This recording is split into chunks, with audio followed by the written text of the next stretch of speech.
bai, bai, bai, horra, ari gera, hemen ari gera, bai.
Bueno, arratsaldeon guztioi, ni neu Urtzi Ugalde naiz, Izarkon kooperatibako kidea. Nire ondoan ditut Julen, Lorea, Inigo eta Marko. Eta ez dakizu honontzat Izarkon bera zer den, esatea orain dela 6 urte sortu zen irabazi asmorik gabeko kooperatiba bat dela, telekomunikazio buru jabetza pixka lantzeko eta autoantolatzeko gure buruak zein zerbitzu eta zein produktu nahi ditugun merkatuan jarri edo eskura jarri, jendearen eskura jarri, internet konexioaren bidez, mugikor lineen bidez eta bar. Eta Izarkom eskola bera, hemen Bilboko nodoan martxan jarri dugun espazio bat da, espazio fisikoa izatez, baina virtuala ere bada. Pixka bat digitalizazioa, telekomunikazioan inguruko gai holan potenteak edo gai interesgarriak mahai gainera ekartzeko. Eta ematea ongitorria baita ere, pantaiaren beste aldean zaudeten hori, izen emandako guztioi. Eta, azteko eskatu nahiko nizueke, ni beharrean, zuek egitea zuen buruan edo zuen parte hartzaen inguruko aurkezpena, autoaurkezpena, alegia. Eta, hasiko naiz igual nire eskerretik. Julen, arzazu igual hori da, pasatzen dozue mikrofono hori. Bale. Bai. Ni Julen Azpitartenaz, Asko Fundazioko komunikazio teknikariagaz. Gehienetan komunikazioan aritzenaz, eta gero zenbait egitasmoaren edo proiekturen arduraduna ere banaz, batez be digitalidadean edo virtualean gertatzen diren proiektu horien arduradune da, ez?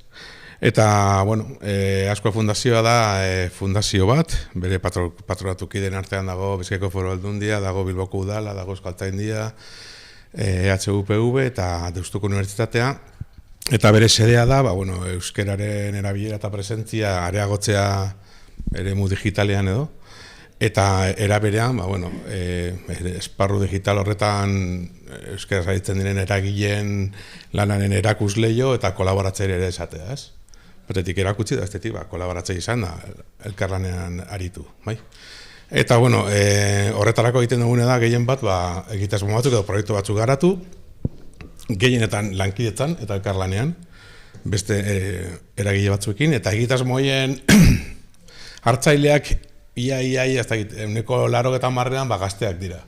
Segaitik, uste dut, jardunak berak eraman gaituela, horrela aritzera, ez? Ez da, denboren poderioz edo historikoki edo beti jodugu gaztein gara, eta gehienak gaztei zuzenutako proiektuak dira, bai? Batez be, euskaren presentzia eta erabilera gazten artean areagotzeko esparru digital horretan, bai? Dena dela, lantzeamen edo bestelako hartzaileak dituzten egitasmoak ere egiten ditugu, adibidez gamerantziarekin urtero egiten dugu jokoteknia jardunaldia, eta euskera eta bideo jokoak aztertzen dira, jorratzen dira, eta batez hori egiten duguna.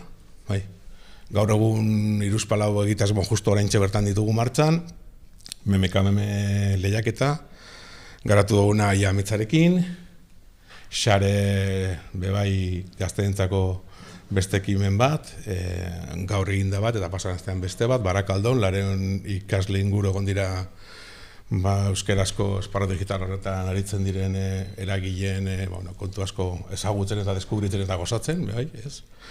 Eta gero laster beste hirugarren bat, bizi berri zengo beste bat, eta justo momentu honetan hiruzpalau konturekin esku artean, eta hori da gutxi gorabehera egiten duguna.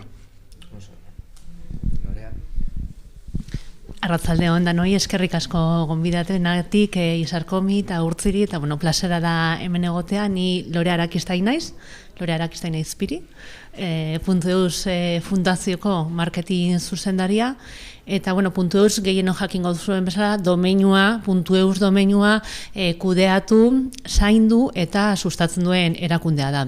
Erakundea fundazioa, irabazi asmorik gabekoa, eta pribatua. Askotan galdetzen digute, ez? Eta zer dago .eusen atzea? Bueno, irabazi asmorik gabeko fundazio pribatu bat dago. Eta ezaguna da, .eus domeinua kudatzen duelako, baina, bueno, gure asmoa, helburua edo misioa hori baino askoz handiagoa ere bada, ez? Guk desio dugu edo egiten dugu lan euskal gizarte digital hobe baten alde, digital hobe bat zer da hobe bat, ez? Hobe bat ulertu leike modu askotara, gu sinisten dugu euskaratik kohesionatuz, segurtasuna indartuz eta inklusioa sustatuz lortuko dugula euskal gizarte digital hobe bat, eta hortan ari gara. Aurten 10 urte beteko ditu .eus domeinuak, hau da, interneten lehenengo .eus domeinuak saleratu zianetik, 15.000 domeinura iristear gauden momentu honetan, hasten jarraitzen duen domeinu bat da, eta bueno, guk ere asmo berriak, 10 urte heldutasun bat bai, baina asmo berriekin lan egiten dugu, eta momentu honetan 4 dira gure lanildo nagusiak, lehenengoa domeinuaren beraren hazkundea, zalantza barik, bigarna zibersegurtasuna, azken urteetan asko indartu dugun lanlerroa da, bestetik komunitatean inbertitzea, eta hor ari gara lanean nahiko sakon estimarloan, eta batez ere genero ikuspegiarekin eta inklusioa sustatu nahian, eta azkenik hasieratik gure helburua izan dena euskararen estrategia digitala, ez? Eta guztiak oso lotuta, eta gaurko gaiarekin ere bai. Kaixo, nire izena Inigo Arandia, Galarraga, berez Tinko Euskal Elkarteko koordinatzailea naiz, euskarazko zinema banatzaileetako bat, batez ere eskola orduetan lan egiten duena, eta era berean Tinko Euskal Elkartea da Pantailak Euskaraz elkarteko kideetako bat, eta ni momentu honetan Pantailak Euskarazeko kide bezala nago hemen. Pantailak Euskeraz 2021 batean sortu zen, herri ekimen bezala, hasiera batean hainbat familietatik, euskal familietatik sortutako ekimen bezala, batez ere aurrei begira Disney Euskeraz eta Netflix Euskeraz plataforme aldarrikapenak ginez eta sinadurak bilduz euskerazko presentzia areagotuz zezaten, aldarrikapen bezala.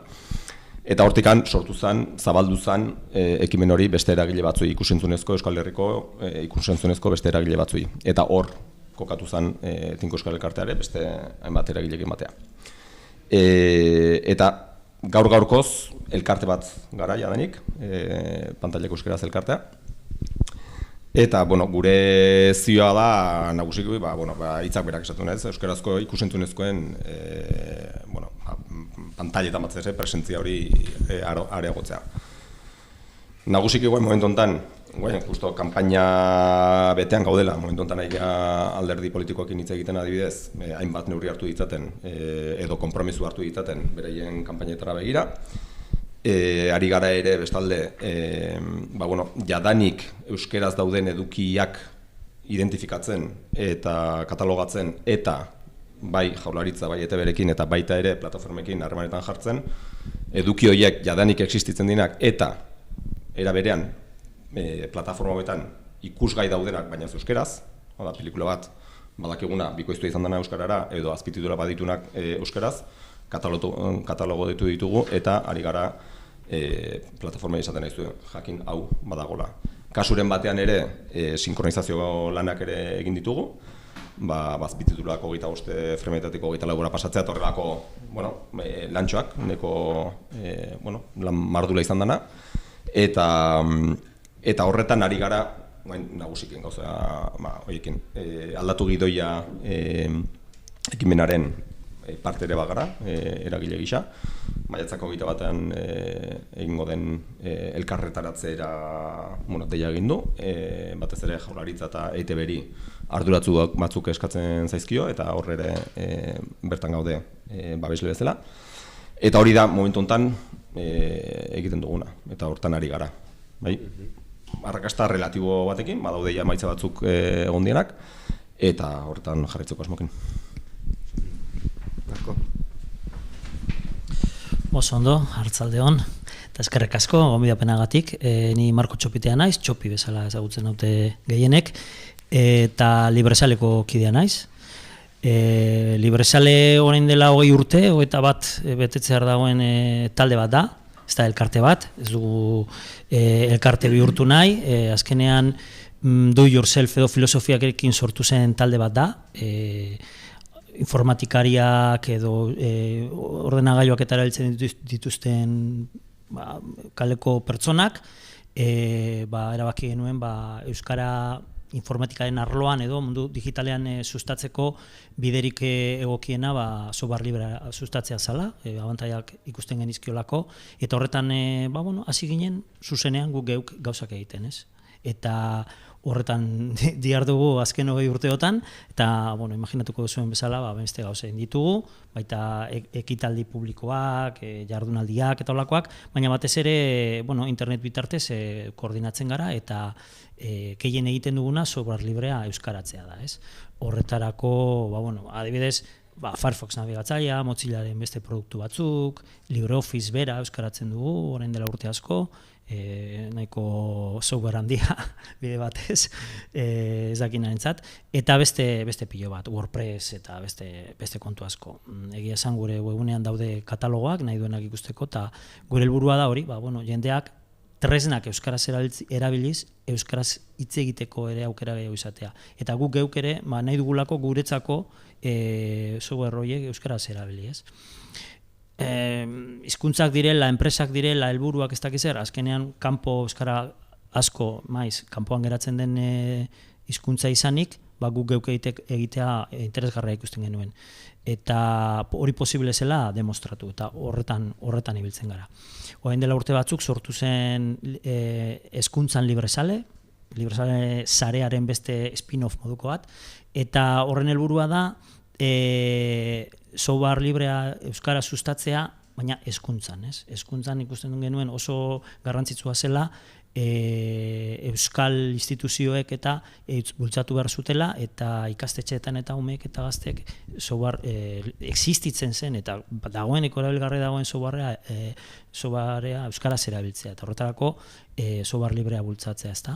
Eta horretan dabilen beste talde bat ere bagara, eta izan ditugu gure arrakastak eta gure bidea, eta horretan egin ditu beste gauza asko, adibidez, egile batzuei, idazle batzuei lagundu diegu, azkenan software librearekin lotuta ere badago eduki libreak, lizentzia libreak eta kontu horiek, ez? Eta horren inguruan ere egin ditu gauzak, eta horretan aritzen gara. Erabaki genuen elkarte izan ordez, talde izatea, ze, badaude hor nahiko enpresa eta nahiko diru kontuak, gu asanblea da moduan mugitzen gara, eta arreskoak ikusten genituen, pertsona batzuek kontratuak bazeuzkaten software librea euskaratzeko, gero interesak eta hor sartuko zirela, beste gaztetxe eta beste olako talde asanblea horretan eta arazoak egoten dira, eta horrela sortu zen taldea, eta gero egin ditugun asanblea da behin baino gehiagotan atera den gaia da, eta jende guztiak berretsi du horrela jarraitzea nahi dugula. Orduan guk ez gara elkarte bat, eta ez dugu inolako diru laguntzarik eskatzen. Guk geuk egiten dugu, ikusten dugulako, software liberarekin eta informatikarekin eta ordenagailuekin guk geuk ekarpen asko egiteko gai garela, eta horretan ibili gara orain arte. Egin dugun ekimenetako bat, ezaguna izango zaizue, izan da Common Voice euskaraz bultzatzea, ezta?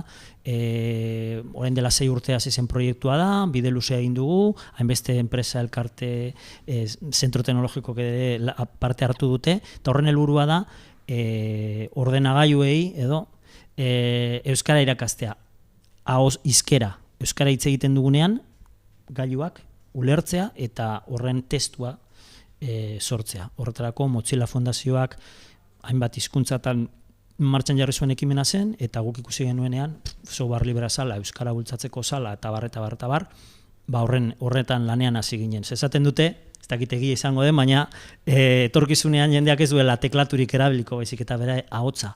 Eta orduan oso kritiko eta estrategikoa ikusten genuen euskara horrondo kokatuta egotea. Lanean hasi ginen eta orain dela hilabete batzuk edo, bueno, iazko amaieran gaitu ekimena jarri zen martxan, Eusko Jaurlaritzaren babesarekin, eta egin dena da, kanpaina bat, jende guztiak ezagutzeko sistema hau martxan dagoela, eta beraien ahotsekin ekarpenak egiteko. Sistema hauek, adimen artifizialeko algoritmo ikasketa automatikoa eta erabiltzen dute, eta datu pioa behar dute jende guztia ulertzeko.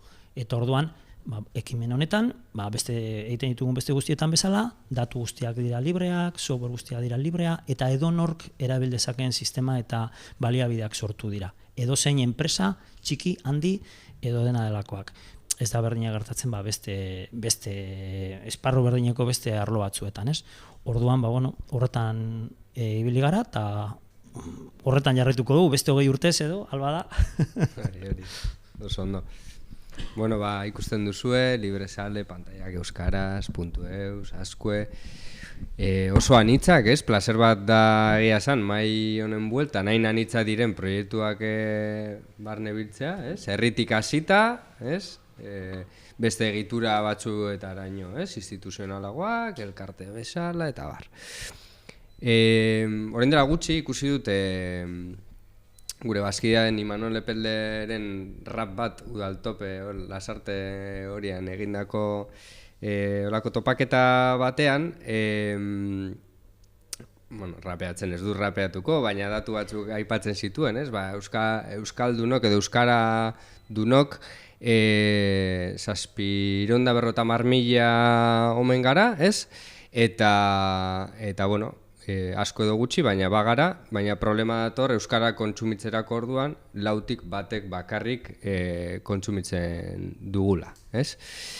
Gure gaiari helduz, ez? Mundu digitalean, mundu virtualean euskarak duen presentziari buruz, nahiko nizueke galdetu orain, ia osasuntsu dagoen, ia Imanolek aipatzen zuen datu hauen oso antzekoa diren, txarragoa diren, hobeagoa diren mundu virtualean, edo nola gauden. Agian, Marko, jake hortik daukozun mikrofona, zuazten bazara, edo nahi duenak, Bueno, nire iritzi pertsonala, ez dakite Libresale talde osoak ze iritzi izango duen, nahiko positiboa da, ez? Datu batzuei begiratzen badiogu, euskaraz dauden dominio kopurua, euskaraz dauden webgune kopurua, Wikipedian dauden sarrera kopurua, blogak eta historikoki euskarak izan duen presentzia hizketaren ezagutzan eta adimen artifizialeko tresnetan ere oraintxe bertan euskarazko baliabideak eta erabiltzen ari dira beste hizkuntza gutxituak eta bar. Nik uste dut nahiko ona dela. Baina, karo, nahikoa da, nire ustez ez. Ez da, karo. Zan duzunaren inguruan nik aipatuko nuke sare efektua, ez? Interneten hain ezaguna den efektua eta gizartean gertatzen den gauza bada. Azkenean jendeak nahi du besteek daukatena, ez? Eta sare sozial berri bat sortzen denean, gailua, telefonoa, edozein kontu, jendeak nahi du besteek daukatena eta hortik ateatzea oso zaila da. Eta ze gertatzen da? Sare sozial komertzialetan helburua ez da euskara sustatzea. Hori uste dut denok ados egongo garela.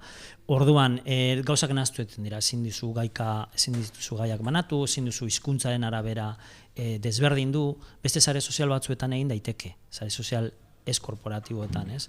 Libreetan eta bar. Eta orduan, badaude funtzionalitate batzuk nahita ez daudenak eta egiten dutena da, beraien enpresa horien helburuak handitu, baina ez erabiltzaileen. Ze gertatzen da euskara, hizkuntza gutxitua izanik, hain hartzaile gutxi izan da, zuk sare sozial bat erabiltzen duzunean, etengabe gaztelania jasotzen duzu. Eta orduan esfortzu berezia edo egin behar duzu euskaraz mintzatzeko, teklatuak euskaraz izateko,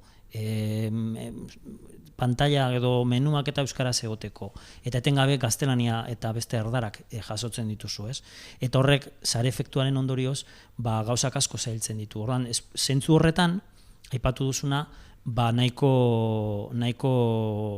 evidentea da gertatzen dena eta nolabait, ez nahi sartuko konponbidetan noen maintzat, ekidin beharko genukena, ez? azkenean jendeak denbora guztian erdara ikusten badu, kalean edo zein esparrutan, eta ezin badu bere txokotxoa egin, zezuk lagunekin ez dakin honein dezakezu, hemen euskaraz bakarrik, baina interneten oso zaila da. Eta orduan asko dago egiteko, hori da nire ondorioa. Bai, zuk esan duzu, optimista zela, esan duzuzuk? Errealista. Bueno, oso ados esan dezunakin. Nik usteet, garenerako gauza izugarriak egiten ditugula, hori ukaezina da. Aurrera goaz, eta beti goaz aurrera. Baina hor,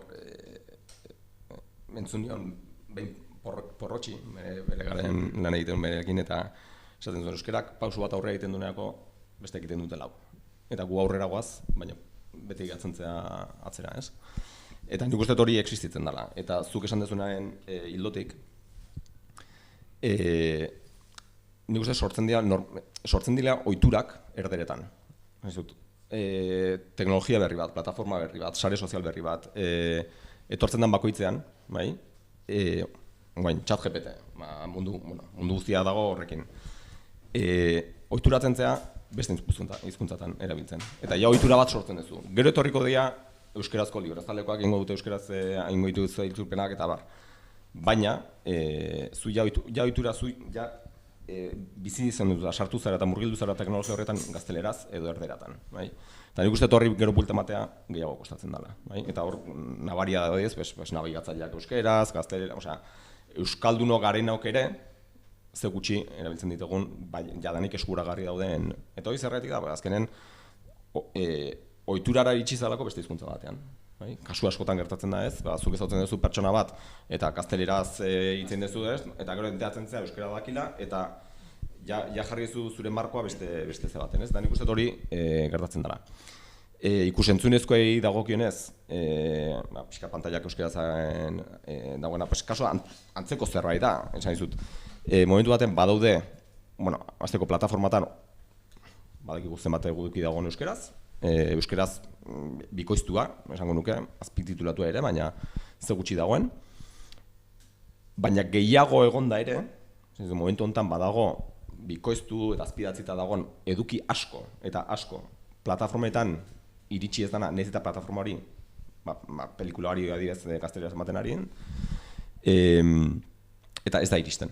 Nahiz eta egon, nahiz eta eskaintza hori badagoen, nahiz eta eduki hori badagoen, eta ez da iristen ari. Bat ez da egiten ari bere lana, plataformetara iristeko eduki hori, ez? Orduan, ez da bakarrik hori, berez bazaude egoera okerrago batean, baizik eta gaineaz, ez da egin daiteken bezan beste egiten hori ekidea den.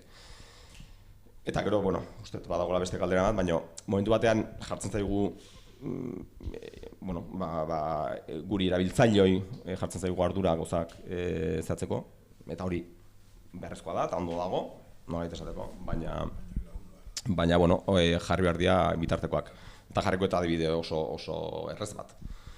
Ni guain golemea jote manaiz pelikula bat ikustea, ez dut euskaraziko, ez dagoelako momentu honetan Euskal Herriko zinemareto bakar batean euskarazko pelikula bat. Orduan nik eduki dezaket borondatea gaur euskarazko pelikula bat zineman ikusteko, baina eskaintzarik ez daukat, eskarririk ezin du egonera. Eta nik uste hori dela gaur egungo errealitate bat. Eta hortarako harturak leku askotan daude. Bueno, zer da osasuntsu egotea, ez? Ze daturi erreparatzen diogun, horren arabera erantzuna izango da bat edo beste, eta netzat hori importantea dabe datuak ezagutzea. Ze Wikipedia aipatzen dugu, eta esaten dugu, Wikipedian euskarazko eduki pilo badago, baina zenbat bisitari da euskarazko Wikipediak, ez? Eta zenbat euskal gaztelaniazkoak Euskal Herritik bertatik. Gu puntu zen saiatzen gara behatokian datu batzuk aztertzen, neurtzen dugu adibidez Euskal Herrian zenbat webunek dauzkaten euskarazko edukia, egokia, kasu horretan adibidez, azkenengo hamarkadan datua egonkorra da. Gutxi gora bera, 15% bueltan ibiltzen da, Euskal Herriko webuneen 15% gutxi gora bera, euskarazko edukia dauka. Eta datu hori guk urtero neurtzen dugu, eta nahiko egonkorra da. Ez dugu aldaketarik igarri urtetan puntu bat gora bera, baina ez da aipagarria. Baina, klaro, euskarazko edukia duten webuneak gehienak elean hitza dira. Hau da, beste hizkuntza batuetan ere badaude. Eta zeren arabera erabiltzaileak bisitatzen ditu webune horiek hizkuntza batean edo bestean, gehienetan nabigatzailearen konfigurazioaren arabera. Eta Euskal Herritarron 4% daukagu nabigatzailea edo mugikorra euskaraz konfiguratuta. Orduan, erabilera edo eskaintza baino txikiagoa da momentu honetan. Datua txarra da? Bueno, txarragoa ere izan da. Datua hobea ere izan zen, egon zan garai bat, batez ere Mozilla Firefoxek arrakasta handia zuen garai hartan, jende askok zeukan nabigatzailea, zeukan Mozilla Firefox euskeraz konfiguratuta, baina mugikorren estandaren ondorioz, izugarri jetxi izan datua. Jetxi izan, 2% gutxi gora bera. Azken urteetan ari gara apurtxo bat gora, eta aurtengo datu horrein dik ez dagoetara, baina puntutxoren bat igotzen da, baina oso poliki. Agian datorren urtean esango dizuet 5% dela datu hori, ez? Oso datu apala da. Albiste hona da, ondoa jo eta purtxo bat gora ere ari dela egiten, ez? Ni batzutan postuta dana posen bat hartzen dut, badago edukiak aipatu dozuz eta euskarazko eduki oso viral batez, barratik kalera, sare sozialetan, Instagramen, TikToken oso arrakastatxo eta aurrekoan bideo bat ikusi neban eta batek Instagrametik mezua bidaldu behar zeban, elkarrizketatzen ari zenan batek, eta inglesez agertzen zitzaion Instagram eta lagunak esatezion, egati dekozu inglesez, zizuzer euskaldune. Eta pentsatu nari, segurazki mugikorra euskaraz daukalako, Instagram ez dago euskaraz, eta orduan euskaraz badakazu mugikorra, Instagram inglesez oki behar dozu, eta hori peaje bada jende askorentzat. Eta Instagram bezala, WhatsAppa eta nalako, eta hori bada peaje bat. Orduan, egoera, segunetan ondi begiratuta, nahiko egonkorra iruditzen zaineri, hala ere iruditzen zaitala oso zaurgarria egoera. Ze donor hartzen duen, kanpotik hartzen dien erabakiek, izugarrizko eragina dute gugan, eta aipatuko nuke adibidez, iaz Googleek algoritmoan aldaketa egin zuenean, eta zizanean lehen esten gaztelaniazko hizkuntzan edo bertsioak euskararen gainetik, naiz eta erabiltzaileak eukin nabigatzailea euskaraz bilatu, eta ere Wikipediako gaztelaniazko emaitza, edo Bernardo Atxagaren webuneko gaztelaniazko horria erakuste zion, eta azkenean halako aldaketa txiki batek, eta gian ez da voluntarioa eta da machine learningaren ondorioz, sekulako eragina dauka gugan.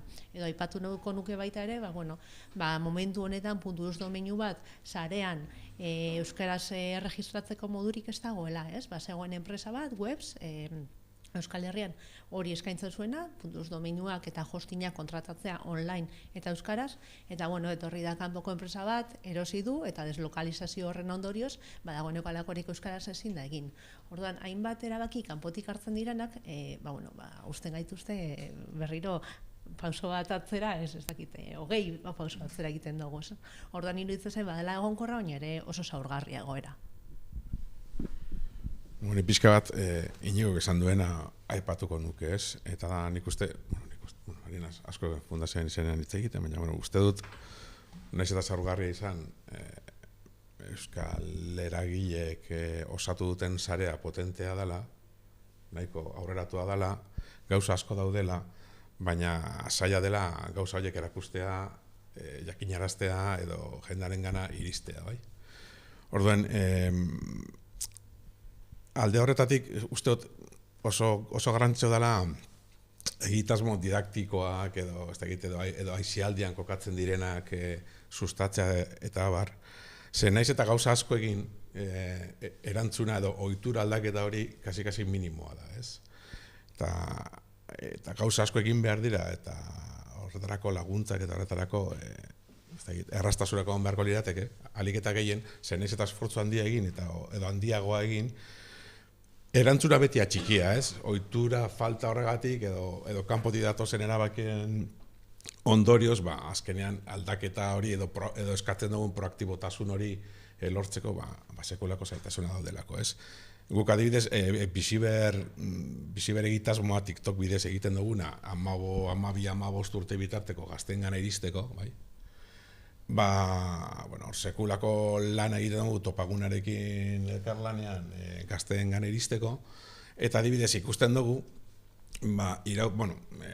esan dezakegu, badala esperientzia bat irauten duena kasi hilabete bat, bai ez? Eta hor ez dakit, 100.000 ikustaldi daude, bai? Baina gero, eta komunitate bat sortzen da hor inguru horretan, bai? Esperientziak irauten duen momentuen, edo denbora horretan, bai? Baina gero, aktiboak iztu jendeak parte hartzen. Bai, hau da, 1.000 ikustaldi izan dezakean, sortu diren erronkak, egin diren bideoak, ekarri dituguna referenteak, ez? Baina gero, eta nolabait hori, esan daiteke dela parte hartze pasibo bat, ez? Baina gero, aktibora iristeko oso zaila da, eta nik hor, niok esan duena azpimarratuko nuke, ez? Jendeak ero ez duela euskaraz posteatzen adibidez, ez? Eta posteatu izan dutenak, esan dute, biziber horreri esker, edo horre egindan kanpainaren ondorioz, lehenengo aldiz euskaraz posteatu dutela, askok eta askok. Horren usteot, ohitura aldaketa hori sortu behar dela, egia dela, kanpoko erabaki horiek asko eragiten dutela, baina egin beharra dago. Egin beharra dago, egiten duzu nenean, hori asko gertatzen da interneten, ez? Halako esfortzu bat egin behar duzu, halako emaitza lortzeko, ez? Eta nik uste hor ez dagoela besterik, ez? Ona dala gauza asko egiten direla, baina jentak ez dituela ezagutzen eta ezagutarazteko edo jendearengan iristeko, dela gazteak, dela nagusiak edo helduak, egin behar direla eta gauza berritzaileak egin behar direla. Bueno, igualari horretatik tiraka, ez? Zer egin behar, zer egin ahal dugun baita ere, ez? Bai, gomendatu halko genukena norbanako eri begira, ez? Baudelako neurri igual errez batzuk, adibidez konfigurazioan eta egin daitezkenak hori albidetzeko. Sare bezala baita ere, elkarten arteko sare bezala, zer egin dezakegun, azken finean herri bezala, zer egin behar dugun, datu horiek, pixkat positiboagoak izan daitezen, eta pixka bat euskaren presentzia areagotzeko, ez? Egiten dugu orain horrela. Pixka zaila egiten zen hori erantzutea, ez? Baina berriro ere hori norbanakoaren jarrera hori aldarazteko, uste dut ez dela bakarrik nahikoa ezagutaraztea, dolen esan dudan kanpaina horiek sortzea edo, ez? Kultura bat ere sortu behar da, ez? Eta kultura hori sortu behar da, bai administrazioetatik, bai hezkuntzatik, bai enpresatik, ez? Ze hor, ez dakit gaur goizean hitz egiten lankide batekin esaten ziren, ez dakit Eusko Jaurlaritzan berez ofizia euskara jartzen dutela, baina gero 1,4 bakarrik daukala, langileren 1,4 bakarrik daukala euskaraz ofizia. Naiz eta susartzen zarenan Eusko Jaurlaritzan ofizia euskara jartzen dizute, ez? Baina gero aldatu egiten dute, ez? Ez da bakarrik gauzak ezagutaraztea edo proiektua martxan jartzea, kultura bat ere sortu behar da. Eta kultura hori sortzeko nik uste dut eta kultura aldatzea oso zaila da, ez? Eta ezin zaio norbanakoaren gainean jarri ardur hori bakarrik, ez? Uste kultura hori sortu behar da eta kultura hori ez dela sortzen bakarrik eskatzen edo erakusten. Kultura hori sortu behar da, ez dut esango txikitatik, baina bai hizkuntzan edo bai enpresan edo bai administrazioetan, ez? Eta, bueno, zaila egite zaita erantzutea, zer egin berdan. Gero bestalde batetik, badaude tresna batzuk, adibidez, gomendio 2020 euskaren egitkunune digitala, adibidez, hor jasotzen diren lanlerroak eta hor jasotzen diren lan egiteko esparruak eta bar, ustot, oso garrantzitsua direla, behintzat, gure jardunean oso tresna praktikoa da guretzat, eta guretzat da gidantzeko bat. Eta iruditzen zait oso elementu klabe edo funtseskoa dela, batez ere eragile askoren arteko adostasunetik sortutako zerbait dalako, ez?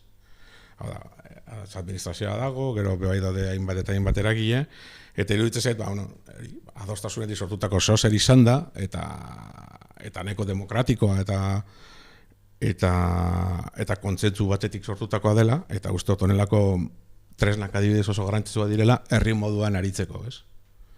Ez dakit gero noraino iristen diren, baina, bueno, egia esan nahiko zaila egiten zaite galdera hori erantzun zehatz bat ematea, ez? Igual Loreak gehiago jakingo da bere profilari esker edo.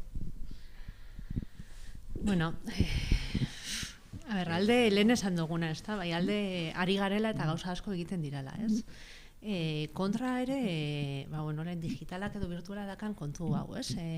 Lege ikuspegitik edo administratibotik muga badalako. Garai batean euskararen legea onartzen da eta hor neurri batzuk aplikatu aldira, ez? Eta orain ez da kasutresna horiek, ez esango diozu Google euskararen legearen arabera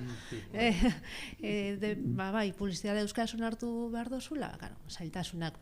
Naiz eta, pantailek euskarasekin ere ikusidan, negoziatu daitezkela gauza horiek, ez da? Edo behintzat saiatu daitekela, politikoki eragin daitekela, estrategia digital badalin badago eta helburu batzuk, gauzak, komunitatearen interes bat erakusten bada, presio egiteko gaitasuna ere badagoela.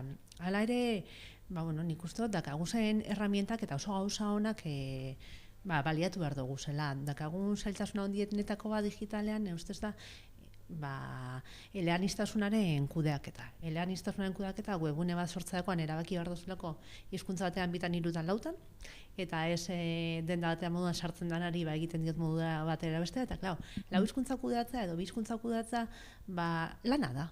Eta esfortzu da, eta dirua kostatzen da, ez? Negozio bat daukanentzako garestia da, orduan.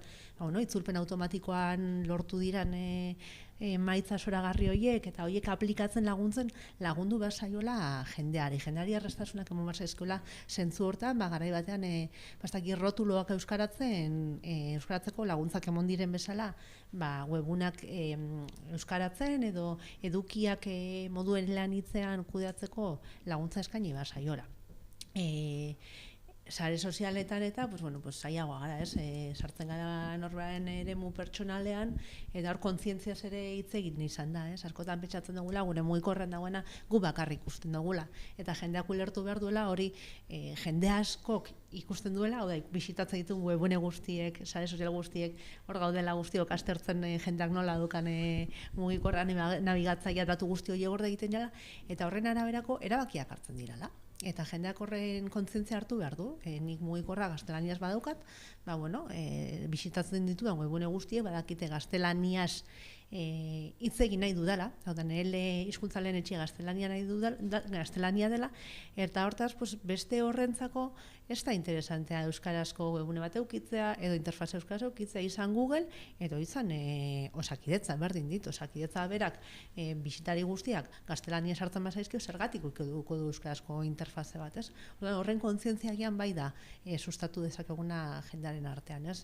Baduela eragina egiten dudan horrek, lehen hitz horrek baduela eragina, ez? Eta, beste paso, venga. Bai, nik uste mundu digitalak eta ez digitalak analogikoak edo daukako da onlineak eta offlineak zentzu horretan badaukatela paralelo handikoaz. Esan dizute osasuntsu baldin badago gizartea eta mundu analogikoa esan dezagun edo euskararen erabilera orokorra horrek ere eragiten du ezinbestean bestea ez. Nik uste hor transmisioa ez da berdina nik jaso nun transmisioa, hizkuntzarekiko transmisioa edo gaur egun jasotzen dana, hori garbi dago. Egoera ere ez da berdina, gaur egungoa eta guen dela 30-40 urtekoa. Eta nik uste hor transmisio horretan faiatzen dela. Osea, ez dela ematen ari, garai baten ematen zen bezala, ez? Urgentzia hori, edo behar hori, edo identitate hori, edo identitate lotutako zea guzti hori, ez? Orduan nik uste hor bat transmisioa importantea da. Eta nik uste gero falta dela oso garbi herri estrategia bat. Mendikana marrututa zen nahi dugu. Euskaraz bizi nahi dugu edo ez dugu euskaraz bizi nahi. Eta pixka lehenengo erabakia nik uste hori dela.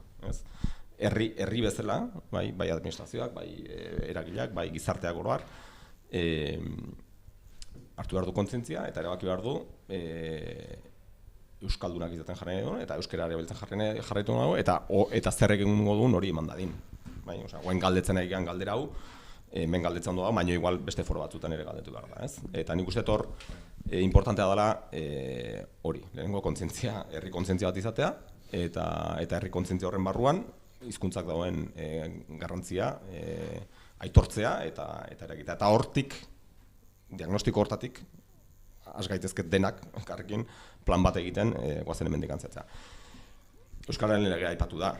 Euskararen legea ez da betetzen ari. 40 urte ondoren.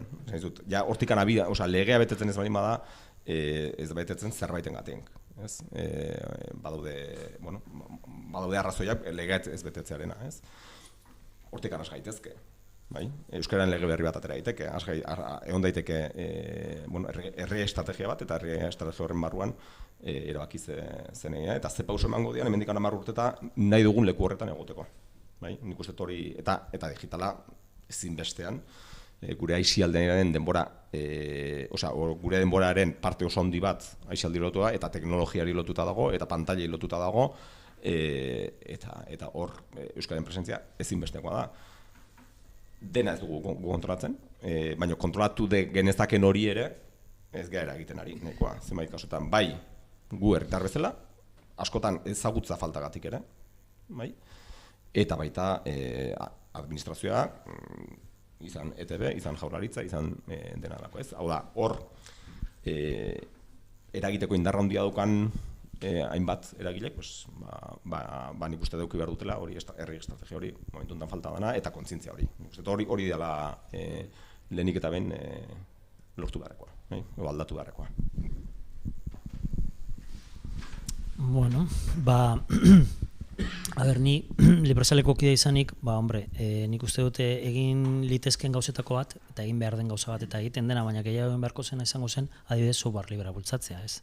Software librea dauzkan ezaugarrietako bat da hori, askatasun batzuk ematen dituela, eta beraien artean, hizkuntza aukeratzeko aukera, itzultzeko eta egiteko, ez? Orduan, administrazio publikoak, enpresak interpelatzea eta ondo dago, nik uste dut egin behar dela, baina bebai uste dut Euskal Herrian egin diren gauzasko herrigintzatik egin dira, euskalgintzak pilo bat bultzatu da, ikastolen kontutik hasita eta beste gauza askotan, ez? Eta nik uste dut, gizarte mugimenduek, euskal eragileek, eta badutela aukera gauza gehiago egiteko eta agian hobeto koordinatzeko, ez? Nik Librezale adibidez asko lagundu du pantaiak euskarazen kontura, .eus fundazioen kontuak eta barrez, eta beste zentzu batzutan ez dugu ikusten igual hainbeste ikusten denik software libreen kontua edo adibidez sare sozialen kontua. Lehen aipatu du sare efektua, sare sozialak, enpresek ez daukatela hainbeste interes euskaran, administrazioek eta igual ez dutela egiten hainbeste egin beharko luketena, baina badago aukera sortzeko arnasgune digitalak, bale? Hori sortzeko aukera badago, baina ez dago sare sozial korporatiboetan. Eta asko zailagoa da software pribatiboa erabiliz. Eta egin daiteken gauza bat, eta gutako asko bultzatzen ari garena, hemengo batzuk ere bai, baina agian gehiago bultzatu beharko zen esango zen hori, nola esan dut, arnasgune digital horiek bultzatzea eta sustatzea. Eta horrek, azkenean, elkarreragina ekartzen du, sinergiak ekartzen ditu, ze igual, ez dakit, pribatutasunean lortzen duzu abantaila, askatasunean euskararen kontura, eta azkenean estrategia biderkatzaileak, ez? Nik uste dut izan daitezkela, erabiltzen dira, baina gehiago erabil ditezkeela. Eta, aparte, interpelatu behar diren guztiak. Baina, ez da eskatzea, badakit beti ari garela eskatzen besteei, pertsonalki, zuk egin behar duzu hau, esan dudan bezala, hor motxila badaukagu euskaldunok, badauzkagu esfortzu gehigarri bat egin behar duguna, baina horrela da, eta ezin dugu hori aldatu.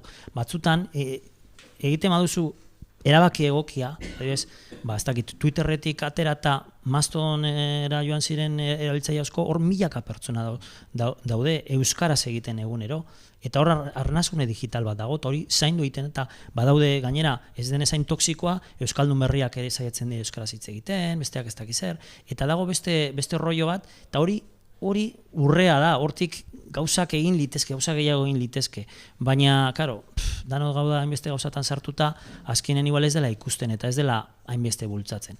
Anekdota bezala kontatu nahi dut, atzo arratsaldean gertatu zitzaidan gauza bat, asanblada batean nengoen, eta Barakaldoko gazte batzuek sare sozial euskaldun bat sortu nahi zuten. Karo, eta azaldu nien, ez? Baina kontua da hori, beraiek, jende asko konturatzen da, baita gazteak ere, ez dakit, TikTok, Instagram eta lagoak erabiltzean, dana dela erdaraz, eta horren aurka egitea, olatu horren aurka egitea oso zaila dela, eta bereik nahi zuten hori sortu. Eta kontua da, existitzen dira lako gauzak, eta jendea sustatuko balitza, gaitu nadibez egin dugun gauzetako bata, egin da aurkezpena Euskal Herriko herri askotan, eta teoriaren ondoren praktikara pasatu horretik, grabazioak eta egiten hasi horretik, jendeari egin dioguna da telefona euskaraz jarri. Eta ez dakitelako, eta hori da edozein hitzalditan, edozein kontutan egin daiteken toke bat. Zeo zer digitala badauka, telefona dena jende guztiak ekartzen du. Hartu eta ohitura bezala telefono euskaraz jartzen lagundu. Ez telefona bakarrik, ze gero nabigatzailea igual ez dago, Google kontua euskaratu behar da, gauza gehiago egin behar dira, ez? Edo ez dakit Telegram euskaraz jartzeko aukera, eta horiek baliatu, aukera horiek hor daude, eta olako gauzak eginez, software libre bultzatuz, esparru digitala konfigurazioetan bultzatuz, elkar sinergiak sortu ditzakegu jende. Zuk, teklatu euskaraz badaukazu, erabiltzen ari zaren hori euskaraz badago, webunean sartuta euskaraz ikusi baduzu, euskaraz bilaketa bat egiteko, euskarazko edukia kontsumitzeko, euskaraz gizarteratzeko aukera gehiago daude. Eta orduan, detaile txikietan ikustu dute, badago oraindik potentziala atera dezakeguna, eta, bizkat, buelta gehiago eman dakiokela.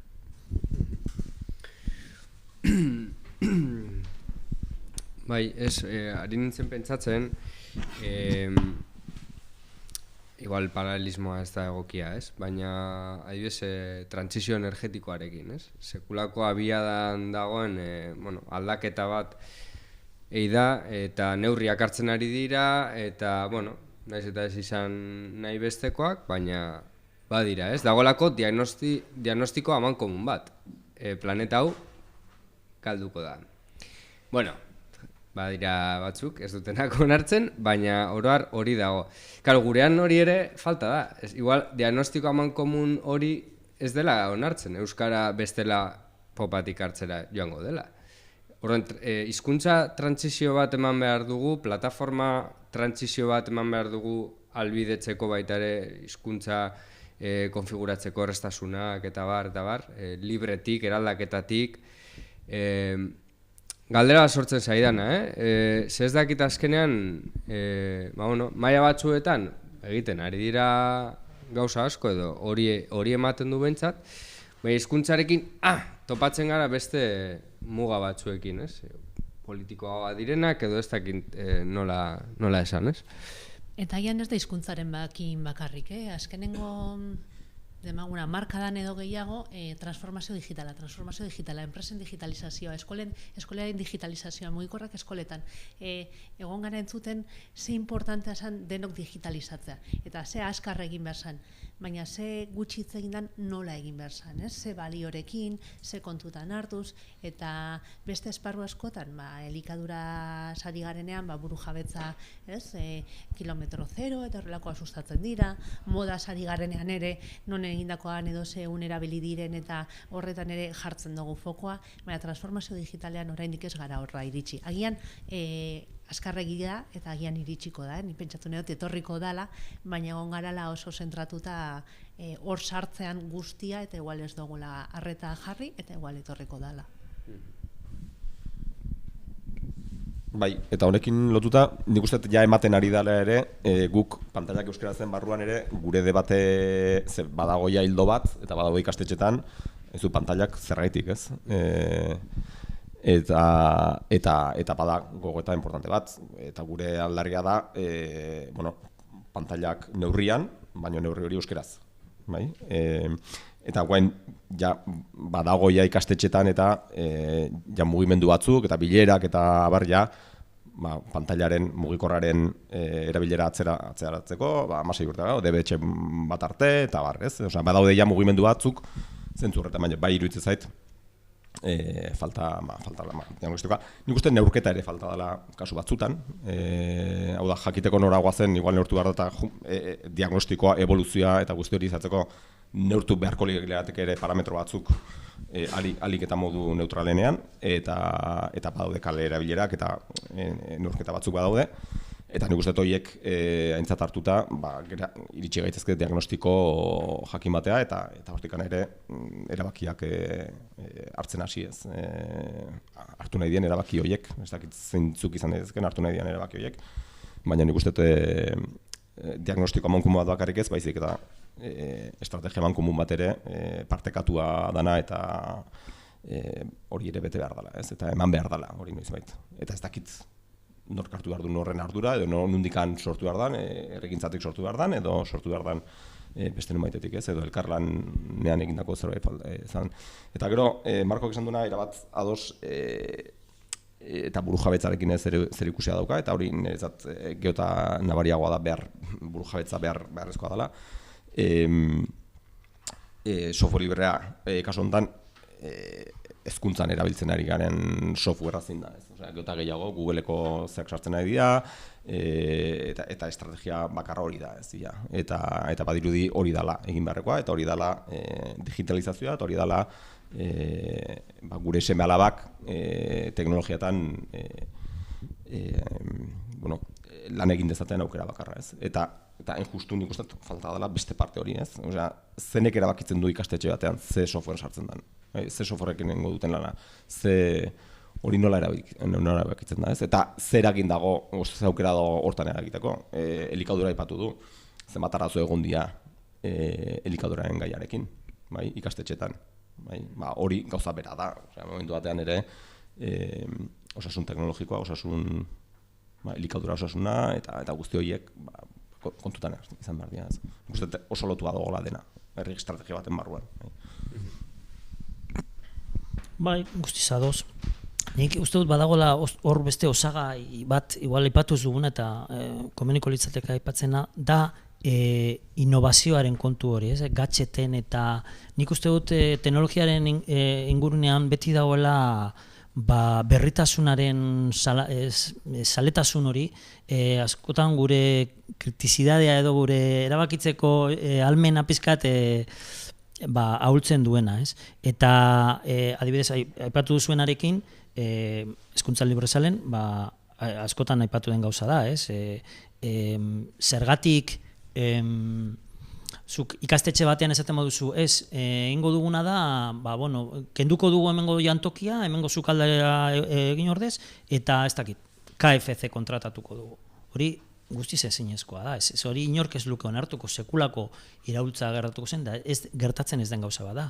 Baina esaten dute, egingo duguna gauza bat da, hemen daukagu informatikari, dana daukate software librekan euskaraz ez dakiz zer, da, kenduko ditugu, ikate arduradun bat jarriko dugu ez dakina zer honi buruz, eta, ekarriko dugu Google Chromebook ordenagailuak jarriko ditugu. Ze ordenagailuak deitzearen gehiegi dela uste dut ez. Eta, hor galtzen dira pirat eskubide, euskara erabiltzeko besteak beste ez. Eta inor ez du zer esaten. Edo batzen, egia da, ez dakiz zer, baina egia da, genero TikTok, ez dakiz zer, ez TikTok. Eta galtzen gara. Teknologiak ondu bilatzen gaitu eta hor kritizia falta bat dago. Eta hori gertatzen da, gazteen pribatutasunaren inguruan, arriskuak neurtzeko moduan, eta barrez, gizarte bezala daukagun, ezaugarri bat da, eta hori ere kudeatzen zailagoa da. Eta orduan, hori ere, kontzientziatzen edo joan beharko gainateke, esan den bezala igual, urteen poderioz, jende guztia guztiz digitalizatuta eta ez dakiz zer dagoenean igual asko zargeago ditugu, baina karo, urteak pasatuko dira hori gertatu arte eta zenbat eta denbora, zenbat eta beranduago hasi, gero lan gehiago dago egiteko, ez? Eta euskarak daukan ezaugarriagatik, beti atzetik ibiliko da. Beti penalizazio hori edukiko du eta orduan horrek ere egiten duena da gero bide gehiago egin behar izatea. Baina, positibo amaitzeko edo esateko, nik uste dut azkenean gauza asko gertatzen ari direla, gauza asko ikasten ari gara, gizarte bezala, digitalizazioaren munduan, teknologiaren munduan, eta aukera asko daudela. orduan egin behar dugula lanean jarraitu.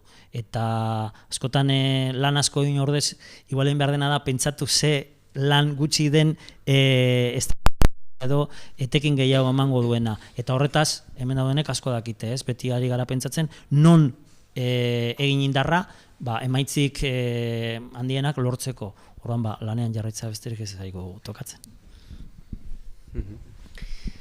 Bueno, ez dakit bestelako ekarpenik, galderarik, daukazuen, bueno, hemen bildutakook. Ohar batzuk bakarrik ez. Igual, zentratu gara asko, interfeiza edo programak euskaraz eki behar ditugula eta bar, baina nik uste dut momentu honetan dagoen hori hundiena, beharra hundiena, dala gero barreran kontenidoetan, ez da.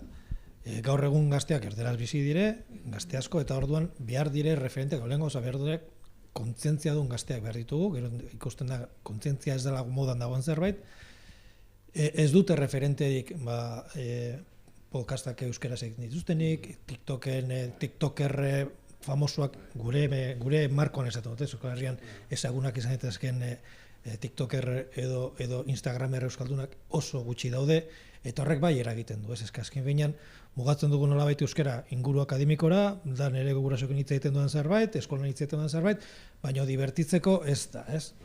Eta orduan, nik bai ikusten dut, hor bai egin behar bultzakela nolabait indar bat, horretara prest dagoen jendiarekin elkarlanean, horrelako referenteak sortzeko, ez da, azken finean divertitzeko ere hizkuntza bada euskera.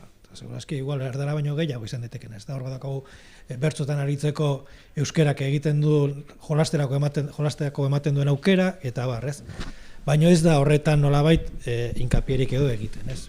Bai, egia da, eta egin beharreko lana da, eta horretan gabiltza, interfazeak eta barra euskeraz eskaintzen, librezale gaina kristonan egiten du horretan, baina hori da, ez?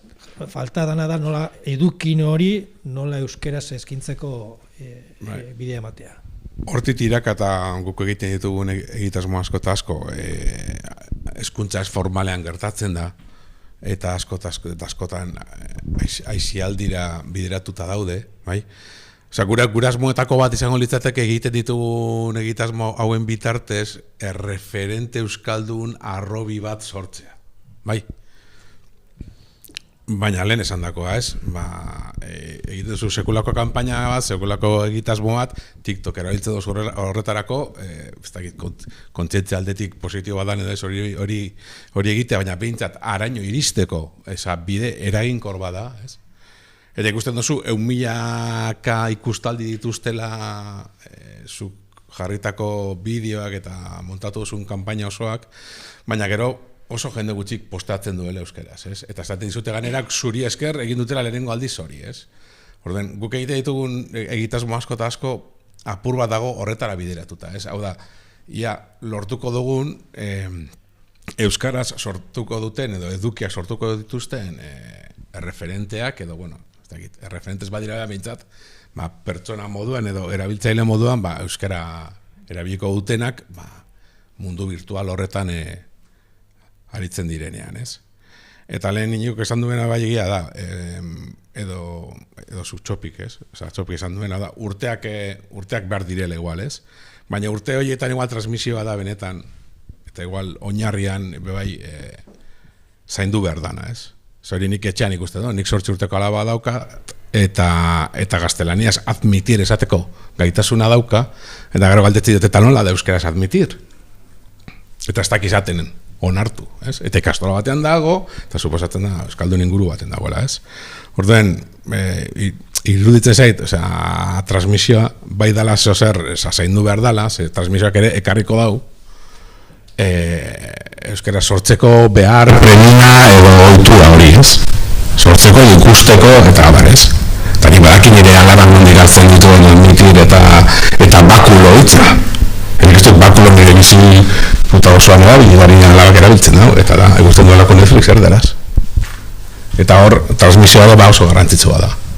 Eta aisialdian eta uste dut hezkuntzaz formalan egiten diren ekimenak askotan, ematen du antzuak direla, emaitza askotan zenbatu aldozu eta guk zenbatzen dugu, eta hori, partartze aktiboren aldetik, ostia, oso urria da. Baina batean magiz hor sekulako komunitatea eta gondala jotazu, euskaraz dauden edukiak ikusten, partekatzen, baina gero sortzerak orduan, ostia, hor dago gabezia. Eta adibidez gure asmoetako bat hori izango litzateke, ez? Nola baiteko arrobi bat, edo ez dakit, nitxo bat, edo abi bat horre sortzea, txaparen ondorioz edo txaparen poderioz. Nik uste dut horretarako, edukietarako, harreman hizkuntza horretarako, teknologoek soziologoa beharko ditugula alboan. Gizartea asko aldatu da, eta gazteak bizi dira gaztelaniaz sarean, baina baita eskolan eta kalean ere, ez? Eta eskolan ere. Orduan, erresistentzia horiek, euskaraz hitz egiteko erresistentzia horiek zein diran ezagutu beharko genituzke, edo TikToken influencer egin nahi duten horiek, edo dabiltzan horiek, zergatik, edo ze interes, edo ze helburu dituzten, batzuk interes ekonomikoak izango dituzte, ez? Milioka follower izan, errentagarriak izateko, eta, klaro, parean dakagun hizkuntza, ez da finlandesa, gaztelania da, munduan arrakasta handiakan, eta gainera batez ere Hego Amerikako jarraitzailea lortzen dituzte hemen gaztelaniaz ari diren gaztek. Hori dan, Instagramen gaztelaniaz egiten dan ligatzeko aukera gehiago sortzen dituelako, edo zeintzu diran, motivazioa, resistentziak, eta hori beharko da, aztertu beharko da soziologikoki ere zerbait egin daitekeen, edo, baina, klaro, sarea kalearen jarraipena da, ez? Gaur egun ja bereizteak ez daka, online, offline bereizteak ez daka zentzurik. Baina txopirentzat agian, Elena aipatu duzu. Zuk gauzetxo bat erantzuten honen inguruan. Nik uste dut tresnak asko egiten duela, eta askotan ahaztu egiten zaigu, ez? Igual egiten dira kanpainak, izan youtuberra, izan tiktokerra, ez dakiz zer, baina gero igual egon daitezke gazte batzuk edo nerabe batzuk azten direla sare sozial bat erabiltzen, igual egin dutela eduki bat hor, eta gero jasotzen duten guztia gaztelaniaz dela, ez? Eta burujabetza digitalaren inguruan eta berriro esango du software librearen inguruan, hor badago aukera bat esparru arnasgune digital horiek sortzeko, ez? Badago bideoak partekatzeko sare sozial euskaldun bat, non zuk sortzen duzu gauzat eta ikusten duzu badagoela, adibidez, Pirtube.eusen badaude iparraldeko ikastetxeak eta gazteak hor bideoak igotzen, eta badago aukera sare efektu modu positiboan erabiltzeko, ez? Aipatu da Mastodon eta beste kontu batzuetan. Eta orduan nik uste denak egiten duela, gehitzen duela, baina azkenean egiten diren ekimen askok ere kentzen dute, eta, karo, gehitzen dute alde batetik, baina kentzen dute, eta oso zaila da gauzak modu estrategikoki egokian aurrera eramaten, eta ulertzen da, ez?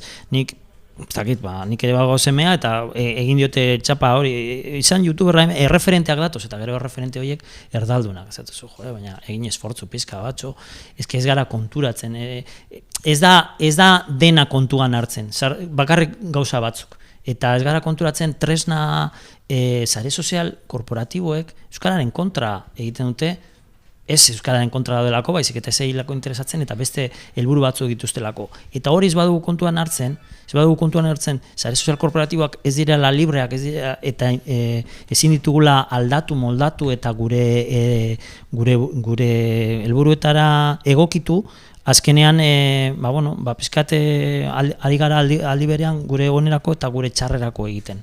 Eta asko dago hitz egiteko eta pentsatzeko. Ni bakarrik aipatu nahi nuen hori, ez? Lehen Mastodon aipatu duzula, eta egia da Mastodon bai da, arnasgune bat, tamalez, bertan ibiltzen garen adin media, igual ez da espreski oso gaztea, ez dut zango gaztea bai, baina igual oso gaztea ez da, ez? Baina, punto positibo ezela, nik bai ikusten dut, iparraldetik eta zehazka ingurutik bai egia da, hor kristolan egiten ari dire, software librean inguruan zehazkan, euskarazko erreferenteak sortzen ari dire, nik momentu honetan nire esperantza gehiago jartzen dut iparraldean inkluso, eskolen egoera okerragoa den lekuan, baina gazteengan bai ikusten dut, kontzienteago direla euskarazko edukinak sortzeko behar horretan, hegoaldekoan, baina ez da, Mastodon eta Pirtuben eta adibidez, bai ikusten da, hor badagola mugimendu, txikitxo bat besteik ez badagola mugimendu, ez positibo alde hori pixkat lantzeko ez da. Ez da, lehen aipatu nizun horretik, esan nahi zuen mastodon esan duzulako, eta horregatik niretzat mastodon bai da arnazgune importante, baina egia da, bueno, pues adin batek aurreako entzat dela, eta egia da gazte gehiago konsumitzen duten TikTok eta Instagram, bueno, ez dela horretarako leku egokiena ez, baina...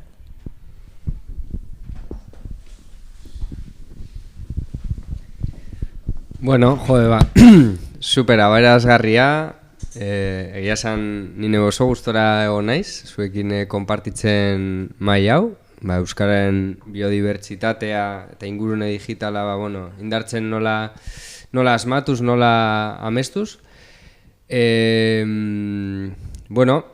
Sarkom eskola jarraituko du, hurrengo apirilaren 25ean Fedibertsoari buruz arituko gara, Mikel Gartziarekin. Eta, baita ere eskerrak ematea ekari, korrika kulturaren barruan dinamika hau ere barne hartzea gaitik. Aste hau, korrikarekin topera gabiltza danok. Eta, baita ere eskerrik askoan beste aldean jarraitu duzuen guztioi, eta ikusiko duzuen guztioi. Ingurua ordu betekoa, baina oso mamitsua eta oso polita benetan. Eskerrik asko. Julen, Lorea, Inigo, Txopi, etorri zareten guztioi, eta hurrengoan arte.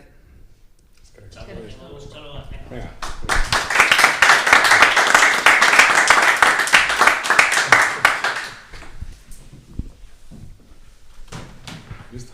Bueno.